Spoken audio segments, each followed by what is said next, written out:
हे good evening everyone. आज की class में मैं आपको ये बताने वाली हूँ जिसके बिना कोई भी सेंटेंस, इंग्लिश का कोई भी सेंटेंस फ्रेज करना नामुमकिन है, एंड वो है टैन टैन प्रीपोजिशन। लेकिन आपको एक डाउट हो सकता है कि हम प्रीपोजिशन के बिना भी कोई सेंटेंस फ्रेज कर सकते हैं। हाँ, yes, you are right. Structure of sentence is subject plus verb plus object, but preposition भी हमारे लिए सेंटेंस फ्रेम करने में it's one of the most important part.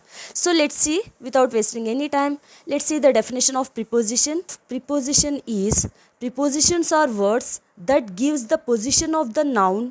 It shows the relationship between two nouns or two pronouns, or a noun and a pronoun.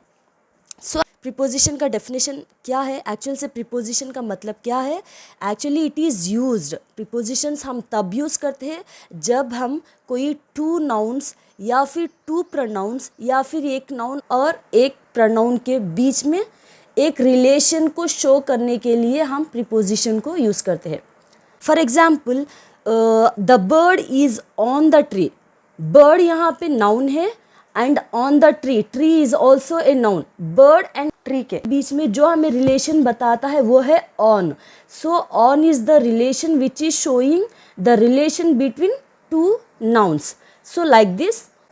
Okay, आपको अब समझ में आ गया ना? Okay, now let's see the preposition of places. We have 4 preposition of places, that is first one is at, second one in, third one on and fourth one is by. हमें यहाँ 4 types of preposition of places को हमें use करना पड़ता है, और ये 4 हमें कब यूज़ करना पड़ता है? Let's see it. ओके ना. At is use, it describes a specific point in a space. जब भी हमें कोई एक पर्टिकुलर प्लेस के बारे में बात करते हैं, at that time we have to use at preposition. For example, I am at the library. I am at the library, यहाँ मैं लाइब्रेरी की बात कर रही हूँ. Then we have to place at for the library. I am at school, मैं school में हूँ. My father is at the shop. So like that at is used. In, it describes an enclosed space. Suppose कोई एक बंद चीज़ के बारे में जब हम बात करते हैं तब हमें इन प्रीपोजिशन को यूज़ करना पड़ता है. For example, we live in Delhi. हम दिल्ली में रहते हैं. Actually Delhi is the state which is in India. It is an enclosed area. So that's why we have to use we live in Delhi. We live in Hyderabad. So like that in is used. Slate pencil is in the box. Box is a enclosed area. Our pen is in the box. Okay, next one on. On हम कब use करते हैं? It describes an object relationship to the surface. For example, जब भी हम कोई object से उसके सरफेस के बीच में जो रिलेशन को हमें लगाना पड़ता है, at that time we have to use on. For example, the cat is jumping on the table. So we have to put on. यहाँ पे cat is the object and the surface is table. Okay. I am dancing on the floor. The girl is dancing on the floor. Girl is the object where she is dancing on the floor. Floor is the surface. Then we have to put on there. Next, last one is by. By कब use करते हैं? It describes an object nearness to the other object. by को हम तब use करना पड़ता है जब हम कोई ऑब्जेक्ट और दूसरे ऑब्जेक्ट के बीच में नज़दीक, मतलब इन दोनों के नज़दीक रिलेशनशिप के बारे में जब हम बात करते हैं, at that time we have to use by preposition. For example, the boy stood by the window. Object boy है and another object is window, मतलब वो लड़का खिड़की के पास खड़ा हुआ है. So the boy stood by the window. Okay, now by, in this way by is used. These are the 4 preposition of places.